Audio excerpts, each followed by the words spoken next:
I'm Ezra Levant. It's May 10th, and you're watching Battleground.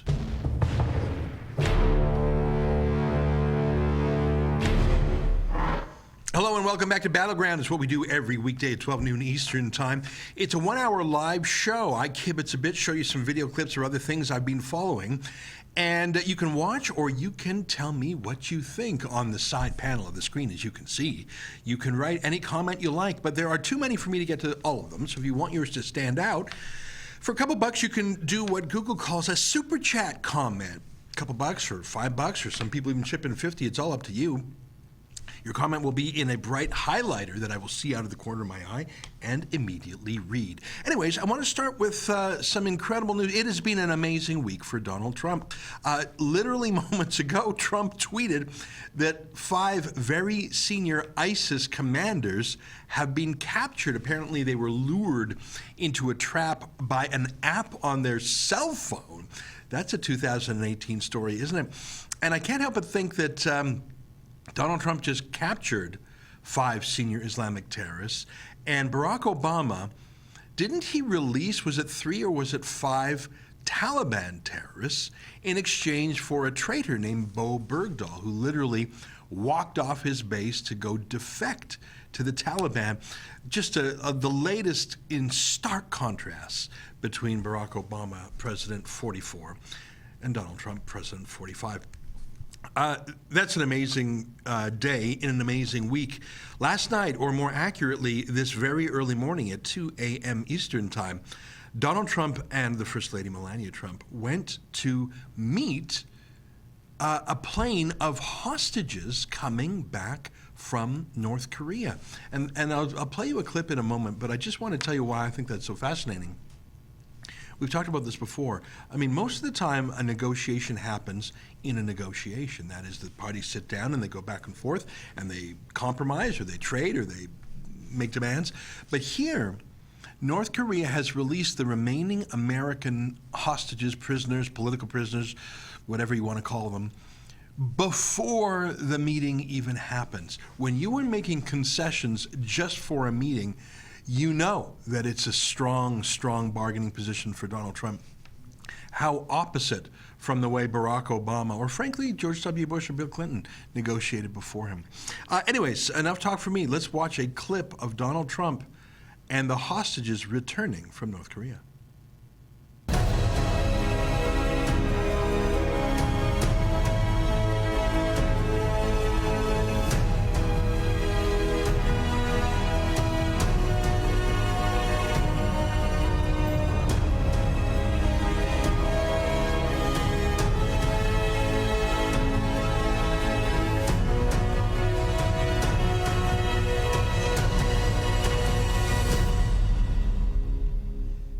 How can you not find that moving? I don't care if you have Trump derangement syndrome.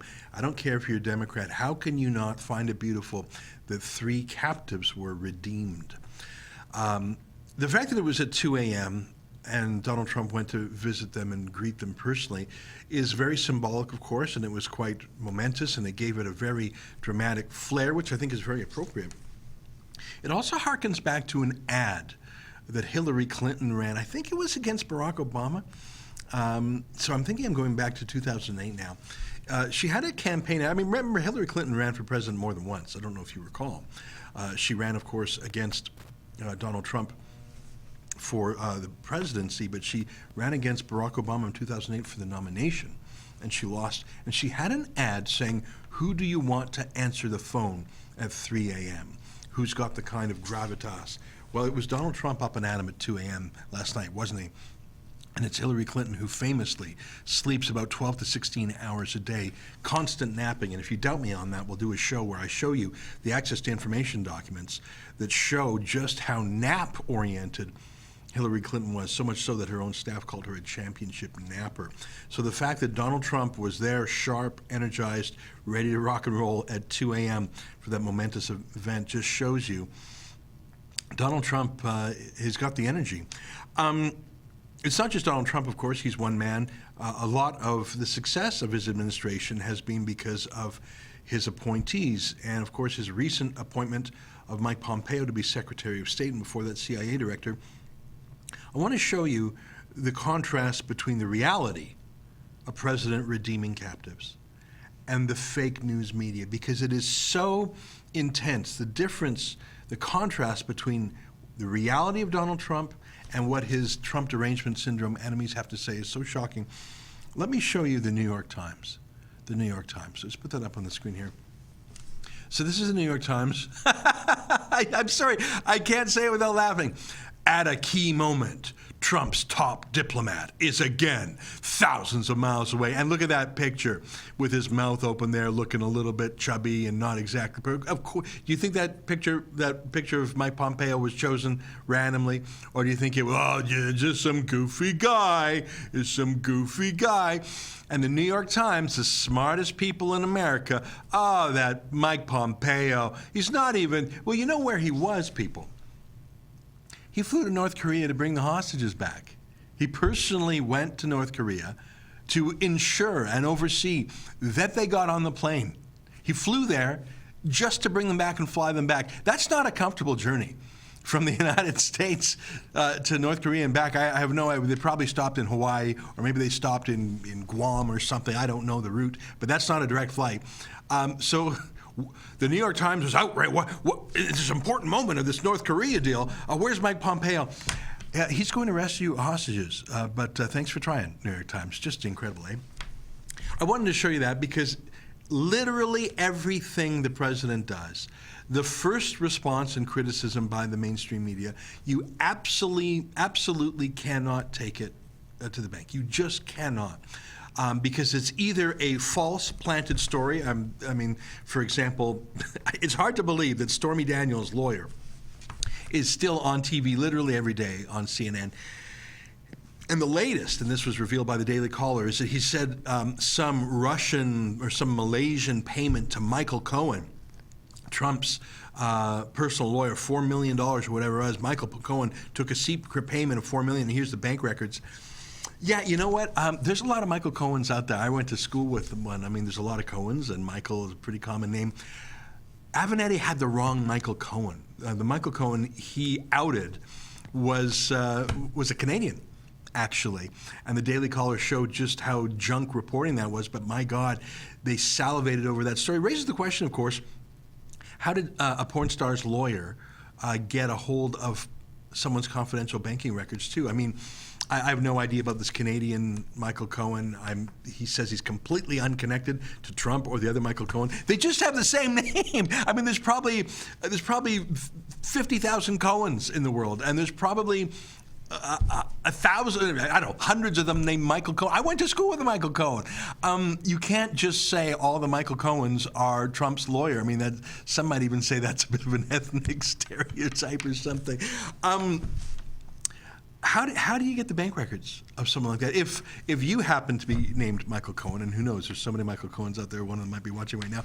If in the name of scoring a cheap point against Donald Trump, someone took your private banking records and published them, you would be a bit miffed. Where's your privacy right? How the hell did some porn star lawyer get your banking records? Now, I note in her exchange with Roseanne Barr the other day, it came out that Stormy Daniels is not paying for her own lawyers. Of course not. So who is? Well, the Democrats are, of course. All right. I want to remind you what we do here every day at 12 noon till 1 p.m. Eastern is it's a lightly produced show. I mean, we showed you that little White House video, and we showed you the New York Times website. We don't get into the heavy produced shows like I do on my 8 p.m. broadcast every night. This is just a light way of dealing with some of the other subjects of the day. And it's a way to get you involved with the Super Chat. Now, as you can see on the right-hand side of the screen, there is a constant stream of questions and comments. I'm just going to pick some randomly. Deep state at work. That's what John Zealand says. Well, I don't know if it was deep state or police or some CIA or National Security Administration, but banking records are pretty secure. I mean, banks take security pretty seriously for obvious reasons of reputation, also reasons of loyalty to their customer, and they don't want to be hacked or defrauded in some way. So imagine being able to get the confidential banking records of Michael Cohen. So yeah, it might actually be some deep state apparatus that just will not accept Donald Trump as president. Spooter Doggy says, for Dems, the word of prostitutes are their only hope to win the midterms. Yes, people, it has come to that. I'm not saying that the Stormy Daniels vignette is not newsworthy. I think it is modestly newsworthy. I don't think it's newsworthy enough to dominate the media day after day, week after week. Are we into month after month now already? I think so. In the most momentous week of Donald Trump's presidency, I mean, the Iran deal, North Korean hostages, capturing 5 ISIS terrorists, unemployment below 4%. I didn't even know that was possible. So, yeah, I think they jumped the shark on that one, as they say. I see a Super Chat comment. Nelson thought, now do you see what the Super Chat means? So out of the corner of my eye, I see that bright orange there, so I'm going to read it right away. Nelson, first of all, thanks for chipping in $10. Do you feel that the Toronto newspapers have any material effect on swaying voters' opinions? Isn't that era gone? Does anyone really care what Hondrick writes? Nelson, of course, the iron grip of dead tree newspapers, print newspapers, is fading. Now, of course, a lot of people get their news online, and when you're online, you can still read Toronto Star articles or New York Times articles online. The great equalizer, the great leveling effect is that you and I can be online too. You and I would have a tough time publishing a paper expression of our views and having that distributed to, in the case of the Toronto Star, 1 million readers a day, either at newspaper boxes or to home delivery. Whereas on the internet, we all sort of look equal, don't we? I mean, I can put something on Twitter, I can put something on YouTube, anyone can. You can record yourself on your phone and upload it in minutes. So, first of all, there's a great equalizer. There's a lot more voices in there, a lot more fact-checking, and a lot more counterpoints before. That's why a lot of these mainstream newspapers have abolished their comment sections. Yes, the influence of the mainstream media is fading, but a lot of people who are not as plugged into the news as you and I still rely on the mainstream media for their talking points. The very fact that you know Hondrick, a name of an executive of the Toronto Star, tells me you're probably in the most informed and alert 1%. Severely normal Torontonians would not know who Hondrick is or any names of executives in the media. That's just not what normal people care about.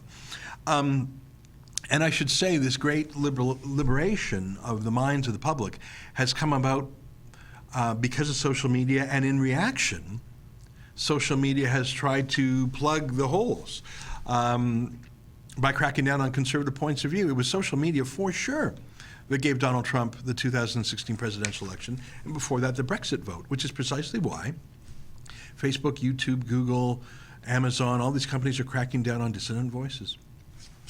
I'm going to read some more comments here. Let's see. Case CC2 says Ontario is already becoming New Delhi.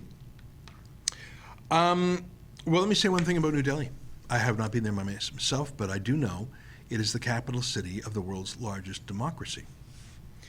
Frankly, I'm more worried about people who come to Canada who bring illiberal, undemocratic points of view, including Sharia law. John Zealand says NDP candidate caught on audio said he would cut teachers' pay by 15%. Thanks, John. I'll take a listen to that. I haven't seen that yet. You're the first person to bring it to my attention. I wonder if that will get anywhere close to the attention that Tim Hudak's pledge to retire 100,000 public servants got. D. Mihilaki says, NDP equals socialism. Do you want Ontario to become Venezuela? Well, as you know, Ontario has been a have-not province for about a decade, which means it literally receives welfare in the form of equalization payments from have provinces.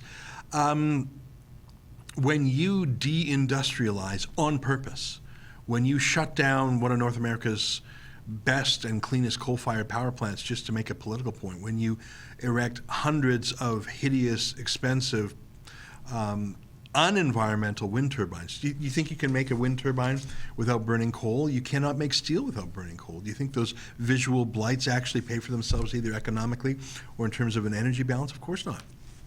So you deindustrialize real industry.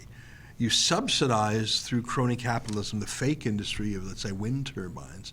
And you have yourself a kind of Venezuela, a soft Venezuela.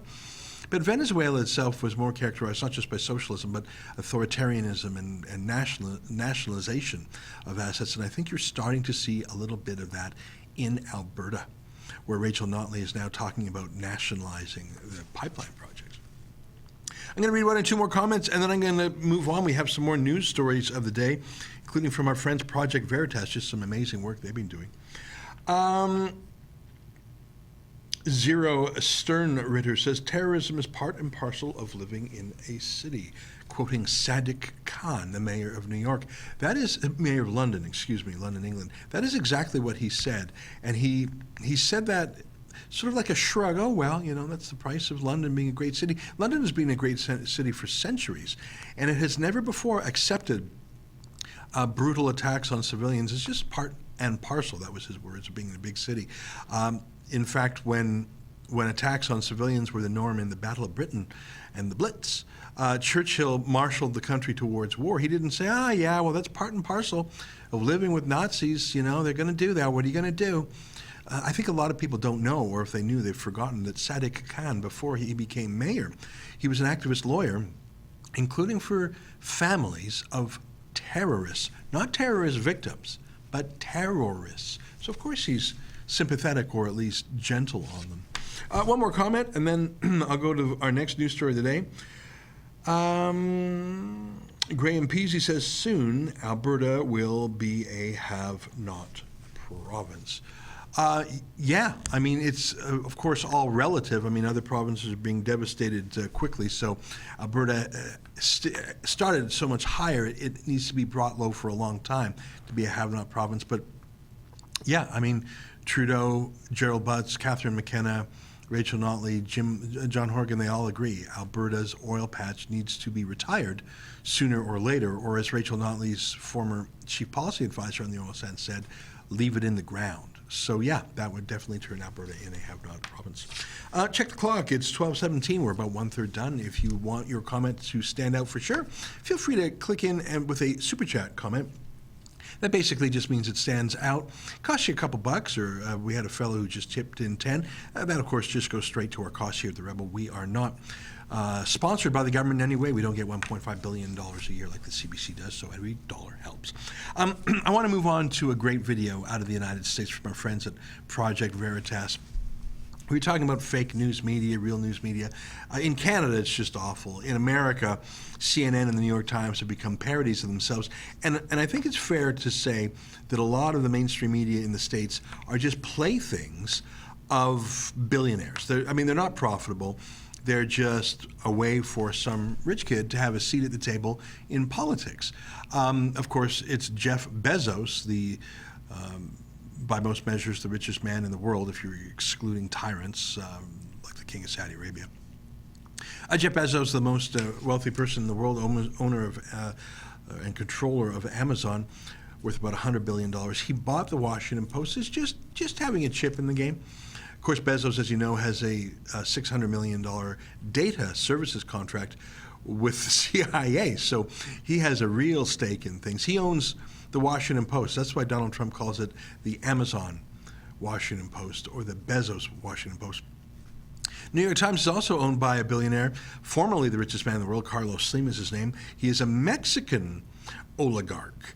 So it's sort of funny that the New York Times, which claims to be an American journal of record, is actually controlled by a foreigner who has raged against Donald Trump the best. Now, the two men actually had a meeting once where they seemed to patch things up a bit, but the New York Times continues its secular jihad against Trump.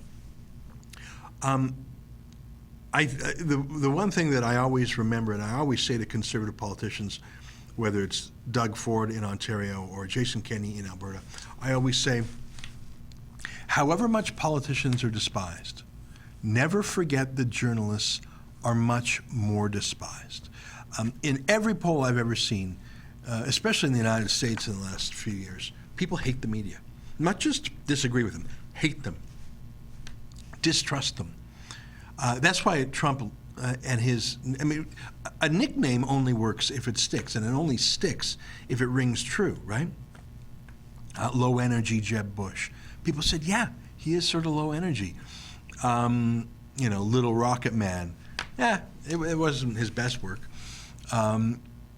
When Donald Trump says fake news, that sticks because we all know it's true. Yet CNN and other mainstream journalists are the ones getting all the kudos at, I don't know, say the White House Correspondents' Dinner, whereas James O'Keefe, the founder of Project Veritas, has probably broken more stories of significant import than any other American journalist. He came to fame when he took on Acorn and exposed how they would help. He posed as a pimp with a prostitute, and exposing, there's countless stories they've done. But without further ado, let me show you a video with the New Jersey Teachers Association. Teachers unions are both the biggest leftist activists in America. They're extremely well funded and they're extremely radical, sort of like they are in Canada too. Check out this video of Project Veritas, undercover video, about how the teachers unions cover up sex abuse done by their members in schools. Take a look. This Lake City area schools document from the Office of the Superintendent, Kimberly Blasak, corroborates the statements Johnny Mickles made to our journalist about what happened in the young girl's bedroom. Quote, "It is alleged that the teacher engaged in a course of inappropriate conduct with one of the district's female students, Jane Doe, who was aged 7 or 8 at the time, entered the student's bedroom during the night. While in the bedroom, the teacher uncovered the student and lifted her nightgown, grabbed the student's underwear, and attempted to pull the underwear down. It is alleged that these incidents or similar incidents involving inappropriate touching happened at least 5 and 10 times. The relevant documents we uncovered in this investigation are available on our website, projectveritas.com. Despite the damning evidence against the teacher, Project Veritas has decided not to name or show him because no criminal charges were ever pressed. The man in question is no longer a teacher and has left Michigan. Oh, Lord, you know what I taught? I taught health. You know what that means? I taught sex ed, dude, to middle schoolers. I'll tell you what, as a male, so I had other teachers that better you than me, because, man, you got to be careful. Look at that guy. He's so excited about teaching sex ed to middle school students. What's middle school? Is that another way of saying, I don't know, grades 7 to 9 or 7 to 10? I guess it depends on the jurisdiction. So I thought this was in New Jersey. That was Michigan. So 5 or 10 times he's just groping. And the end of that story is that he got paid $50,000 to sort of quietly leave, and he still has his teaching certificate. He didn't have to pay $50,000 in a fine. He is not banned from teaching. He's boasting about what he did. He's still boasting about it. 5 or 10 times, he's thrilled to teach sex ed. I remind you that in the province of Ontario, the new sex ed curriculum was drafted under the auspices of the Deputy Minister, Ben Levin, who was later convicted of child pornography and trying to arrange meetings with young children. I want to take a short break and run an ad for a conference that we're doing here at the Rebel on June 2nd. Take a look at this. We're going to discuss topics that the political elites and the media party don't want us to discuss. Political correctness be damned.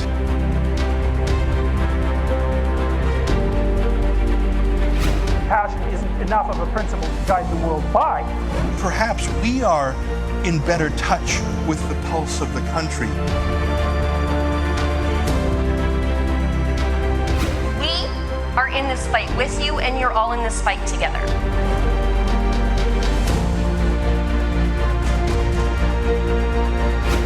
If you see over the last few years, there's been this populist movement going around the world.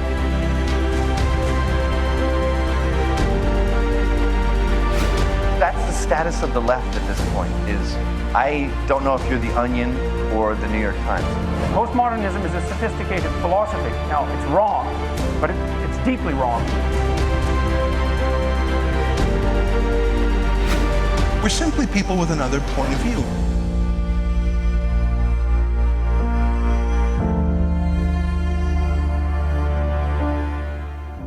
There's still some tickets available. That's June 2nd here in Toronto. If you're in Ontario or want to make the trip, I highly recommend it. We had a great time last year, and it just felt like a reunion. It was fun. The speeches were short and breezy. I don't think anyone spoke for more than 20 minutes. Professor Jordan Peterson was there. He spoke for more than 20 minutes. I don't think he is constitutionally capable of speaking for less than that. But did you see that? I mean, that was a clip from last year.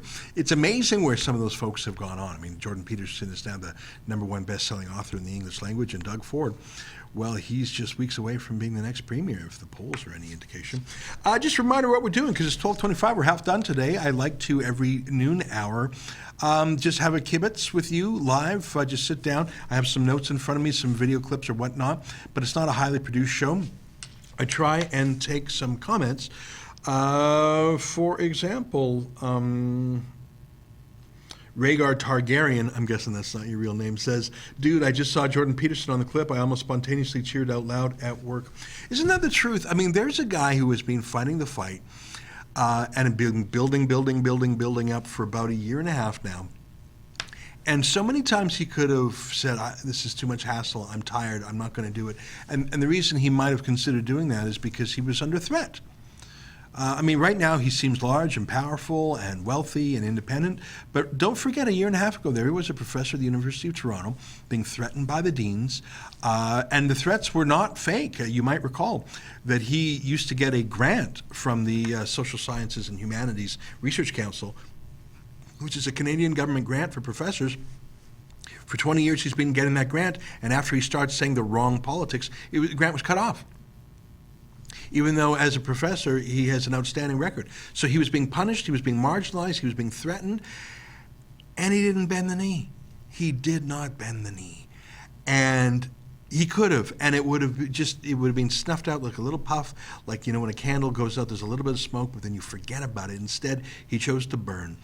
And so many other candles have been lit, so many people have been inspired. I say again, more people have been inspired by Jordan Peterson in the last year than anyone else I can detect in the popular culture. And if I'll keep an eye on the comments section here. You tell me if there's someone else you can name. And that's why the other day when someone said, should Jordan Peterson run for office? No, never. Keep him changing hearts and minds. That's where he does his good work. All right, it's 12:27. I want to read some. Actually, I want to tell you a story about censorship, because that's a big theme of Jordan Peterson. He believes in debate, he believes in thinking and discussion and back and forth and open-mindedness in a way that the left preaches but doesn't actually mean. And I want to tell you some news out of the United Kingdom. And when I first saw the headline, I said, no, that can't be real. That can't be real. But it's real. Let me show you this story. It's from the Daily Mail. Sharing hate posts online could lead to 6-month jail as judges recommend harsh punishments for internet trolls who torment racial, religious, or sexual minority groups. And I just saw that headline and I said, all right, the Daily Mail, it's a great tabloid. It's a very lively paper. I really enjoy it. It's fun. You can see just look for a second, hold that image up there. Do you see on the side of the Daily Mail, they're just so good with the clickbait. They have so many little celebrity type, they're great with the photos. So you see this story and okay, it's the Daily Mail. They really take things and they run with it and I thought this has got to be an exaggeration. Maybe they have a fact wrong here, because 6 months in jail for not just making a tweet or a Facebook post, but potentially if you like or retweet or share something that someone else has made. So it's not just someone who authors mean tweets. It's that you dare to like it or forward it to your friends or pass it on, even if you pass it on for criticism or I don't know. But it's true. Let me read a little bit. That this comes, it's not law yet, but it is a proposal by British judges who are in what they call the Sentencing Council. As you know, in every legal system, especially in the UK, which is very similar to Canada, there are sentencing guidelines, right? So that there's some standard in the law, some precedent, so people know what to expect. That's part of the law being public. You know what penalties and punishments are. You know how to govern yourself. What can you expect the punishment to be if you retweet something? The normal human answer is none. I'm a free person expressing my point of view. Well, you don't understand the United Kingdom, do you? It's just a proposal right now. According to the Daily Mail, the recommendations will be subject to a 3-month consultation. I'm going to tell you how that consultation is going to end right now. It's just, I don't know if you're in suspense. They're going to accept this. And if you doubt me, well, remember that video we played? I think we played it on Monday. It was of Count Dankula, which is the online nickname of some Scottish YouTuber with the big, huge earrings and lip play. Like, he's got a lot of metal going on.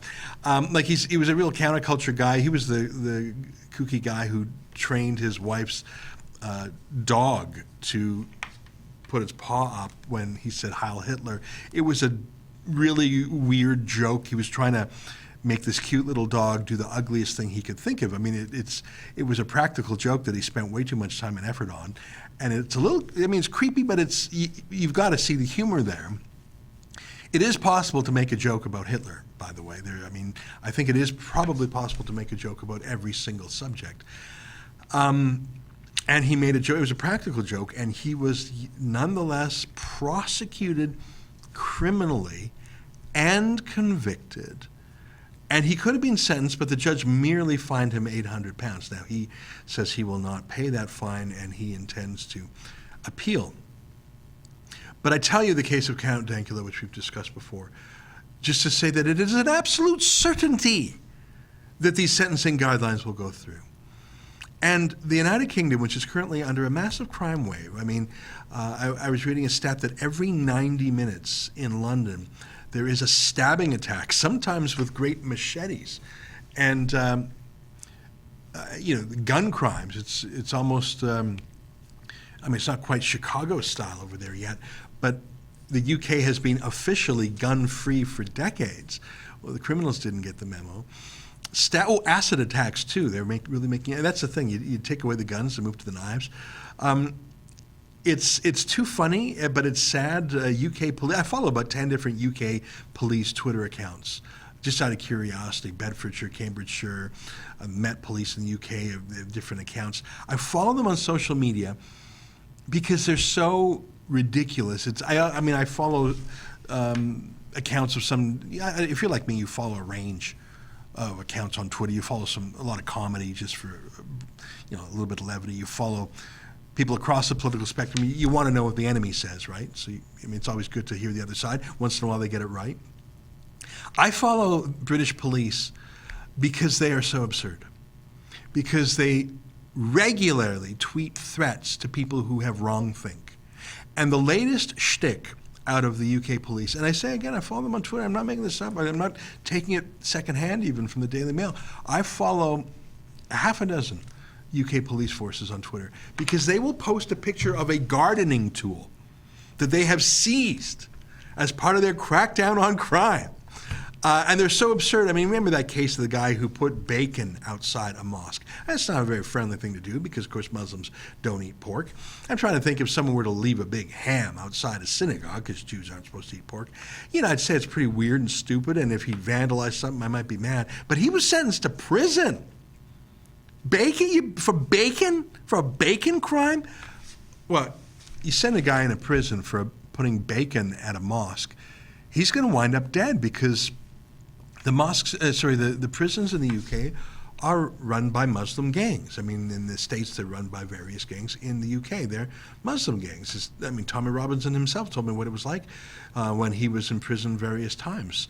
They are halal prisons. They're run in strict accordance with halal. They have halal food, they have prayers, they have Qurans. The prison guards are told to respect Islam. Tommy was in solitary confinement in prison because if he were not, he would have been murdered, as indeed that bacon criminal was. So yes, of course.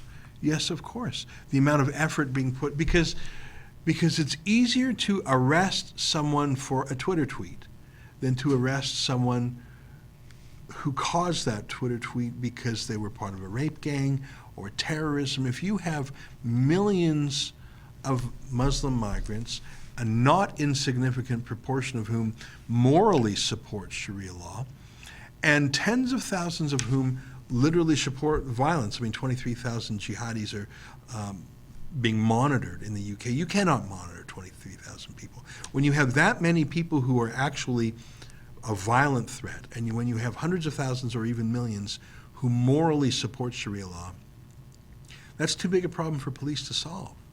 So it's much easier to crack down on what someone says on Twitter or Facebook.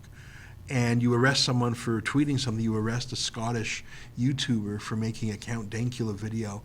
He's not going to blow himself up. He's not going to go to the mosque and get a bunch of guys and have a big, he's not going to do anything violent. Easier to go after a Count Dankula or some granny on Twitter than 23,000 jihadis that they're monitoring in real time. Let's take a quick look. It's 12:35. I'm going to read some comments. End of the line, Joel said, Ezra, what do you think about Western countries? Should they adopt robust constitutions like the USA in order to protect free speech and liberties? Well, of course they should. I think the First Amendment, which is for free speech and religion, and the Second Amendment, which is for firearms and the right to self-defense, are not only, obviously they're the first two amendments in the Bill of Rights, not only are they the most important and obviously deemed such by the Founding Fathers of the United States, but they are what sets America apart from the countries of the world and make it such a free country and make it so impervious to authoritarianism. If the United Kingdom or if we here in Canada had the First Amendment, so many of these politically correct nuisances would just be moral nuisances. They wouldn't be legal nuisances. And second of all, people would not be so timid about their liberties being taken away. When you have an armed populace, the government is always slightly uneasy. I would rather have a government that's slightly uneasy with its people rather than a people that's uneasy with its government. So, yeah. John Zealand said, nice to see Joe Warmington is attending Rebel Live. Any news on Joe becoming a rebel? He was great with the Zoid last night. Joe Warmington, I think, is one of the best shoe leather reporters in Toronto. He's outstanding. He covers stories with heart, and he gets out from behind his desk. He's out with the people where the news is. He's patient. He's got a nose for news. He's my favorite guy.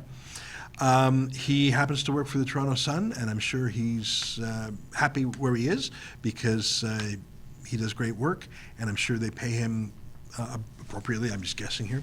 But, of course, we love him, and we would love as much Joe Warmington as we can get. WP says, do you think Trump should revoke press credentials given that he doesn't need them anymore? Well, of course, under the First Amendment, you don't need any credential to be with the press. You can just say, I'm the press. First Amendment, that's your press credential. Same thing here in Canada. You don't need a license to have a press credential. In the former Soviet bloc, you did, I think it was Romania or maybe Bulgaria, you literally needed a government license to own a typewriter. Did you know that? You had to get a license because they want to keep track of who had those evil machines. To this day, of course, Cuba censors the internet. Reporters Without Borders says it's the most repressive regime in the Western Hemisphere. Of course it is. But perhaps you're referring to the White House press briefing room. They traditionally grant those pretty easily. We briefly had one. I'd like to get a press credential again for our team. We have a reporter in Washington, half-time, as you may know, Rob Shimshock. He does Campus Unmasked for us. My point is, I suppose Donald Trump can say who he allows or doesn't allow in that press briefing room at the Oval Office, or the White House rather, or on Air Force One or whatever. But Donald Trump cannot actually revoke any media credentials per se because you don't need a credential to be with the media. You just have to do journalism. Trust No One says, I could rise up funds to go to the States and ask about Canada in the U.S. Okay. D. Mihalaki says, yes, it was Romania. Thank you for confirming that. I was going from memory, but I remember reading that as a teenager, and I was just shocked by it. Trust No One says, in Canada, we still have time to think, right? Well, sort of. But look at their attempted censorship of Jordan Peterson, their continuing censorship of Lindsay Shepherd from Laurier. By the way, she's coming to the Rebel Live as well. Zoli Z says, what the government wants is a civil war, and the crazy thing is if there isn't one, then the very police and government will have to fight this in sergeants. I don't quite understand what you're talking about, so I'll skip that one. End of the line, Joel says, will David Menzies be appearing at the live event? Well, not just appearing, he'll be our MC. as he was last year. El Chupacabra says, love Rob Shimshock, great content he puts out. Yeah, you know what, I mentioned Rob a moment ago. He's based in Washington. He does about half time, he works for the Daily Caller, and the other half he works for us, and he does a specialty website tracking anti-Western, anti-democratic, anti-Israel, crazy hate on campuses. It's a specialty website we have called campusunmasked.com. Campusunmasked.com. I recommend it. Every single day he does a video and a story, and he covers universities. There you go.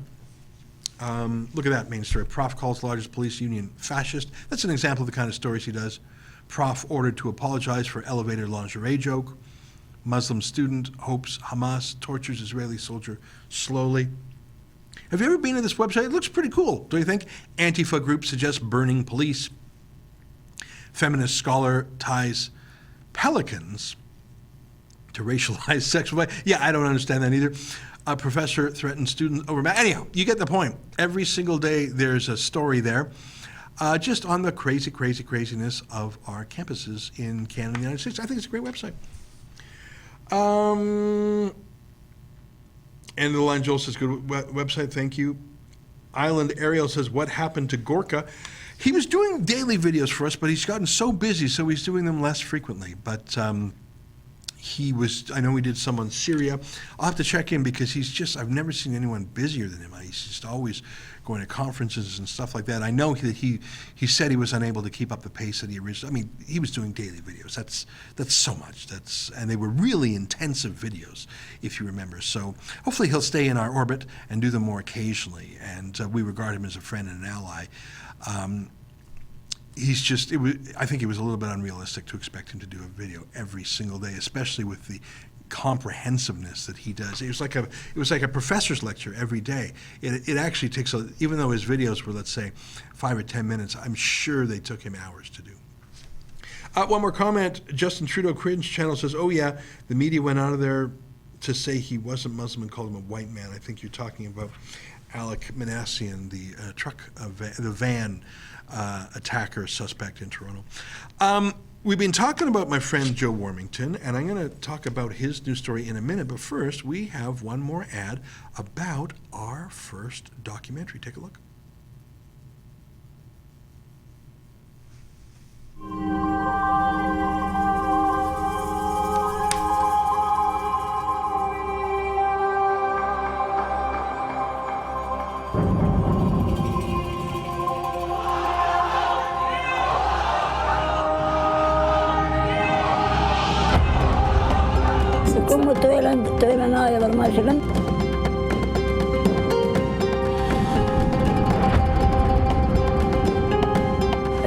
صراحة صار الضرب الصبح الفجر فاحنا ما قدرنا نطلع يعني.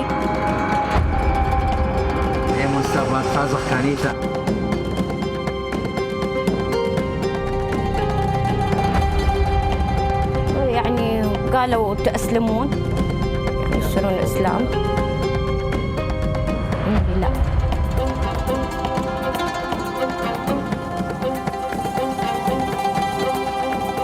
فيش بابو ألا أول رحم الله.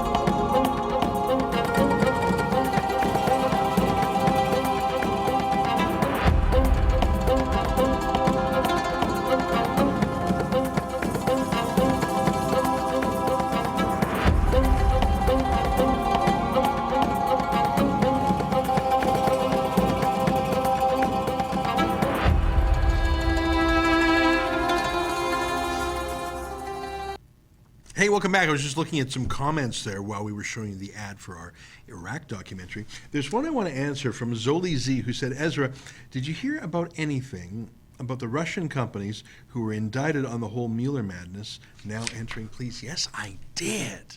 You might recall that in a dramatic flourish to prove that there was collusion with Russia, and by the way, do you know what the word collusion means? It means to work together on something. It sounds nefarious, like conspiracy.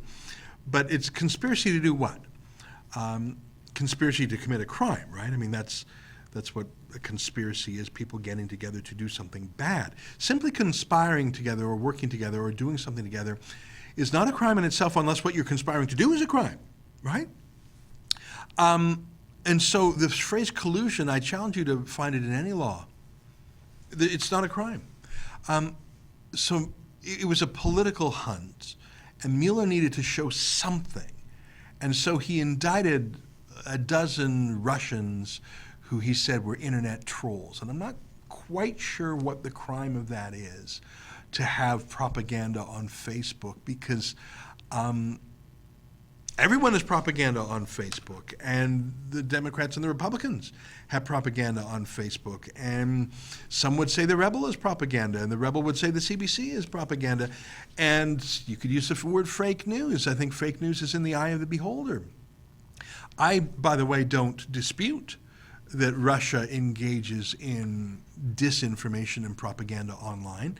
I recall in 2014, the head of NATO, Anders Fogh Rasmussen, saying he had evidence that Russia was supporting Western environmental groups to whip them up against fracking, because, of course, if Europe started to frack its own natural gas, they wouldn't be buying natural gas from Russia's Gazprom. So we know for a fact, during the Margaret Thatcher years, the coal miners' strike, the coal miners' union was sponsored by the KGB because it was a great industrial sabotage to the West. So yes, we know that Russia engages in subterfuge and propaganda and disinformation in the West, and I certainly hope that America does the same around the world. Of course, I know we do. Sometimes it's out in the open, like the Voice of America broadcasts, or like Russia's RT. Russia Today is propaganda, but a lot of it's darker. My point is, I'm not quite sure what the crime was supposed to be of Russian internet trolls posting disinformation to Facebook. But Mueller needed a scalp. Mueller is how they say it. I look at it, it says Mueller to me. Mueller needed some scalp, so he indicted, I think it was 13 Russians, thinking, well, they'll never come to face these charges. They're in Russia. We have no ability to enforce them, to summon them, but it'll make for a good show. Well, surprise, surprise, at least one of the Russians that Mueller says, I'm going to prosecute you for collusion for your Twitter, Facebook-y stuff, I said, all right, we'll come to America and defend ourselves. And wouldn't you know it, Mueller has gone to court saying, but, you know, Judge, can we delay this? We actually don't want to go into it. No, and the judge said, no, you will proceed. And it's so, I mean, when does a prosecutor ever say, no, we'd rather that foreign suspect not present at trial? I mean, there is a concept of a trial in absentia. If a bad guy refuses to show up, the court does hear some facts ex parte, as they say.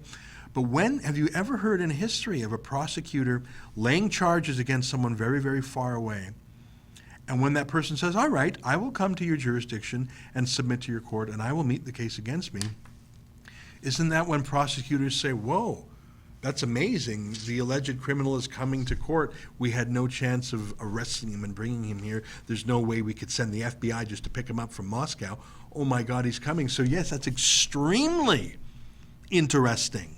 And a prosecutor should normally be thrilled that some Russian colluder is coming to town. But in the case of Mueller, he's saying, oh, Your Honor, yeah, we don't actually want to proceed. I think that says everything. It says that this is not a real legal battle. It's not a real prosecution. It is a PR exercise. Isn't that clear? Hey, let me check the clock. Oh my God, it's 12:48. I've been talking so much we haven't even got to our last story. I want to talk about it. We were talking earlier about my friend Joe Warmington. Well, he's got a great story in the Toronto Sun. Let's put it up on the screen for a bit. Warmington, cops warned to watch for violent MS-13 gang members. Look at that tattoo. That is done to terrify, of course, but it's also done to mark the man who wears it. When you have that on your face, you can never leave the gang.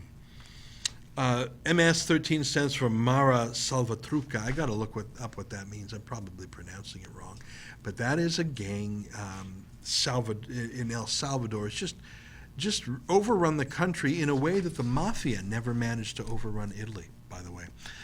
So devastated El Salvador, and has moved into the United States across their porous border. I mean, look at that guy. Just put that back up there. That's such a shocking, shocking picture. That is MS-13. I mean, if you see a guy like that, if you're not absolutely terrified, then you don't have a good internal compass. And that's the point of it, but it's also to trap that guy. That guy cannot have second thoughts, can he? You know, I mean, I mentioned the mafia. It's like, what was it, The Godfather Part 3? So I want to get out, but they pulled me back in.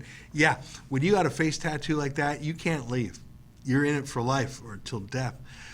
So that was a problem. It was a big problem in the final years of the Obama regime. And Donald Trump has talked about MS-13 a lot and the crimes committed by these gangs, and he's really cracked down on them. But guess what? Guess what? When you open the border from Canada to the United States, when you put out a tweet welcoming American illegals to Canada, as Justin Trudeau has done, don't be surprised if guys who look like this say, yeah, I'd rather try my chances with that softy, Justin Trudeau, than with Donald Trump, the guy who's just made North Korea blink, the guy who says he's going to build the wall. I hope he does. Let me read a couple lines from this Joe Warmington story. I don't know if we have this for the screen, but I'll just read it from the story in my head. The federal government has warned Canadian police services that violent gangs known for cutting off the heads of victims are attempting to sneak across U.S.-Canada border points to avoid President Donald Trump's changing immigration policy, the Toronto Sun has learned. Let me just read two more lines. The classified alert from Criminal Intelligence Services Canada warns, quote, violence linked to the MS-13 is often described as brutal, from senseless beatings to dismemberment. Just one more sentence. Toronto has seen this gang before, even arresting members who threatened a Toronto justice official. MS-13 stands for Mara Salvatrucha, which CISC calls a Latin American street gang known for its violent activities that exploits migration patterns to set up new cells. It calls MS-13 one of the largest and most violent organized crime groups in the world with 70,000 members in half a dozen countries. So yeah, MS-13. That's not a term I ever thought we would have to learn in Canada. I barely heard about them in the States. I don't think I even heard the phrase MS-13 until the last year. Now they're coming to Canada, and that is not Joe Warmington's opinion. That is not the opinion of the Toronto Sun. That is a warning, an alert to Canadian police forces from the Criminal Intelligence Service Canada, basically the clearinghouse for intel about crimes. And why not? If 50,000 people can simply walk across from the United States to Canada, why would you not do that if you're part of an international organized crime syndicate that is colonizing different regimes? And Donald Trump is finally cracking down. Well, now you've got this fool, Justin Trudeau, who could not be more open-minded. I mean, listen, if he'll pay $10.5 million for terrorists like Omar Khadr, if that's the kind of friendliness he shows, of course he's going to roll out the welcome mat to MS-13. And I'm not saying that Justin Trudeau positively wants MS-13 to come to Canada. I'm just thinking, he says, that's a small side effect that someone else will have to pay. Justin Trudeau himself, of course, has an armed security detail, as we would want any Canadian Prime Minister to have. But you and I aren't allowed to protect ourselves, and he won't guard the border. It is 12:53. We have only about 7 minutes left. If you want to make a comment, go ahead and type it. I'll read it if you want yours to stand out. Feel free to chip in a few bucks. It makes your comment in bright colors. I see it, and of course, it helps us pay our bills. True Brit says the UK was supposed to be America's ally. The UK is under the Chinese banking system alongside Russia and not the Western banking system of the US. World War III is a false flag to remove Westerners. I'm going to have to challenge you on that, my friend. I think that London is, in fact, one of the financial capitals of the world, and although it does do a lot of business, especially with Russia and, of course, the Middle East, it is very much tied into the American system of banking, so I'm going to politely disagree with you on that. Graham Peasy says, I hope Sheila does a juicy story about the Lethbridge Denny's story. Yeah, I watched that video, and obviously we don't like people screaming at each other drunk in a restaurant. And she said, you're not real Canadians, and apparently those Muslim migrants had in fact become Canadian citizens. Is it fair to call that a racist tirade from her? I think it's probably fair. It certainly was uncomfortable to watch. She used the F word on them. They used the F word on her. What I want to know is what happened right before that camera went on. Because when one of the parties videotapes a conflict and doesn't show the whole thing, it just makes me curious about what happened beforehand. Did they say something about her? Did they say, I don't know. So I think there's actually less to this story than meets the eye, or more, as in, I want to know what else happened. I don't think that woman was polite. I think there was definitely a racial undertone to it. I didn't hear any actual racial epithets other than she said, "You're not Canadian." I understand they were speaking a foreign language, Arabic, beforehand. I just don't know. Obviously not a pleasant exchange. Both parties were asked to leave the restaurant, which suggests that both were, at least in the eyes of the manager, engaged in bad behavior. I just don't know. And we won't know because we don't know what was said or done before the 5 minutes of that Facebook video. I see my own friend Sheila Gunn has chipped in $5. Sheila, we pay you. You don't have to pay us for a super chat, but I'll read it nonetheless. Sheila says, boss, please say El Chupacabra again. Brrr. El Chupacabra again. I have my family gathered around the computer to hear it and enjoy it. I haven't yet looked up El Chupacabra to find out what it means, but it reminds me of the Jack Black movie where he plays a wrestler with a mask where it's El Nacho Grande. And it's just fun to talk that way. A long time ago, before most of you millennials were even born, there was a movie starring Richard Dreyfuss where, give me 1 second, I don't even remember the name of the movie, but he was, I think it was something Moon Over Parador, I think it was called. And he was an actor who looked very much like a petty dictator in this banana republic called Parador. And so the dictator died. So they pressed Richard Dreyfuss, this actor, into service as sort of the double, the body double, to be the president so there wasn't a civil war. And he loved saying things. So you got to see it. You know, it's sort of like a B movie, but it's fun. And he just really got into being Latin. I mean, even though he wasn't, he said, Parador, I want to swim in your rivers. I want to climb your mountains. And the way he said that, it was, I think it was one of Richard Dreyfuss's funniest roles. The movie was pretty weak, but when he said, Parador, I love you. I want to swim in your rivers. It was compelling. All right, let's check the clock. It's 12:57. We don't have a lot more time. Nacho Libre, that's right. Well, Sheila, I appreciate you joining our chat. We got to get you doing these chit chats. Trust No One says in Montreal, there's propaganda over China. Even they sell the propaganda to say Trump with then. Don't know exactly what you mean, but it is absolutely true that China has a very powerful force in Canada. Now, Chinese people can be outstanding, patriotic, and loyal Canadians, industrious, hardworking, brilliant, productive, great Canadians. Absolutely, of course. But it is also true that the Chinese government itself has a malign presence in Canada, and we see this in various ways. One of the ways, in fact, is for the Chinese government in Canada to persecute Chinese democracy activists here in China. My old friend Joe Wong, who is with NDT TV, his brother is still back in China, and Joe here in Canada is a democracy activist. I remember he told me he got a phone call from his brother in China. His brother said, I'm with the secret police, and the police were there, and they said, if you don't stop your democracy activism in Canada, I will be harmed in China. Could you imagine the psychological and emotional blackmail that the Chinese secret police were playing on them? I know the Falun Gong in Canada are regularly bullied by Chinese diplomats. Even Chinese media, Xinhua, the state broadcaster of China, they go to press conferences in Canada with Chinese dissidents and abuse and berate them in Canada. And that's just the public stuff. Of course, there's massive espionage, industrial espionage. Probably 10 years ago now, CSIS said there were 1,000 Chinese agents in Canada. 1,000, so I agree with you. That's why I'm different than Justin Trudeau. He says his favorite government in the world is China because of their basic dictatorship. I admire the Chinese people. Obviously, looking at me, you know I've been to more than my share of Chinese restaurants. I find many things interesting with China. I visited it and spent a fair bit of time there. The one thing I hate about China is their communist dictatorship, which is actually the only one thing that Justin Trudeau, he says he likes about that country. Yeah, I think they're definitely a rival. And watching Donald Trump negotiate with them as a rival is very interesting. He's playing a very interesting game, but so far it seems to be working.